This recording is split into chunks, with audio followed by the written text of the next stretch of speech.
So, ayun mga kababayan, no, magluluto po tayo ngayon ng ampalaya. So, ito po yung sinasabi ko mga kababayan na reject po siya sa sa mga comprador. So, hindi po ito tinatanggap. So, yung tinatanggap nila yung mga mahaba po. So, ganito po yung mga first harvest mga kababayan, no? Ganyan. So, ito. So, gawin natin, maggulay na lang po tayo nito. So, ito po yung ulam natin ngayon tanghalian. So, hinugasan ko na po ito mga kababayan, no? So, diretso na lang po ito hihiwain ng maliliit. So, kapag bumili po kayo ng ampalaya mga kababayan, so, bago nyo po ilagay sa ref or i-stock nyo po, bago nyo po i-stock, hugasan nyo muna mga kababayan, no? Kahit pwede nyo rin po sabunan dahil dito po sa amin ay nilalagyan po talaga siya ng mga ng mga medisina, yung mga insecticide. Kaya ayun, dapat po talaga kapag bumibili kayo ng gulay, so dapat po talaga ibabad niyo muna sa sabon. So para po malinis po yung kinakain niyo po. So yun po yung tips nito mga kababayan, no? Kasi ini-sprayhan po kasi ito mga kababayan, so hindi na po gumagamit yung mga farmers ngayon ng mga organic. So gusto nila yung mga na talaga, yung mga medisina, yung nakakasira po ng katawan natin. So kaya kapag kayo ng gulay, so hugasan niyo po, ibabad niyo po sa sabon para matanggal po yung medisina. So mahirap po tanggalin yung medisina nito mga kababayan, kailangan po kayo ng foam. Kasi meron kasing halo yung mga medisina, kagaya na lang ng mga sticker. So mahirap po, kahit maulanan pa po ito, hindi po natatanggal yung mga sabon. Kaya kailangan po siya gamitan ng mga yung ginagamit po natin sa plato, yung foam, para malinis po talaga. So para hindi po mga kababayan, hindi mapait yung natin, yung ampalaya. So hugasan muna natin bago natin hihiwain. So mapait po kasi mga kababayan kapag hiwain natin tsaka natin hugasan, kasi naiipon po yung tubig. Yun po yung mapait doon, kasi nadadagdagan siya ng tubig. Kaya yun, mas maganda po kapag tuyo talaga siya lahat. Kaya hinugasan ko muna to bago ko hiwain, ganito. So, abangan nyo po mamaya mga kababayan yung luto natin na ampalaya. So, ayan mga kababayan, dahil wala tayong tadtaran, so mag-DIY muna tayo ng kahoy. So, magluluto tayo. So, napalibutan ako ng mga alaga ko mga kababayan, naghihintay sila na makakain din po sila.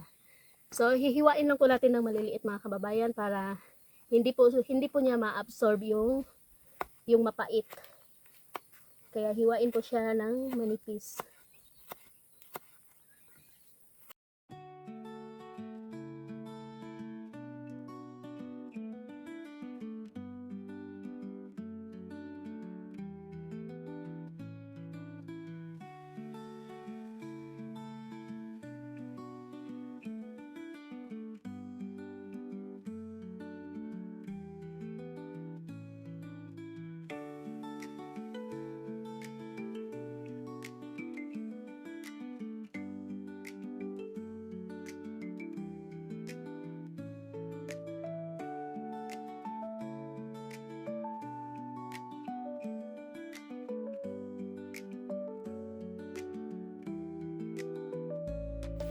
So, ayun mga kababayan, habang hinihintay po natin maluto yung gulay natin, so, magpahinga muna tayo dito sa kilid.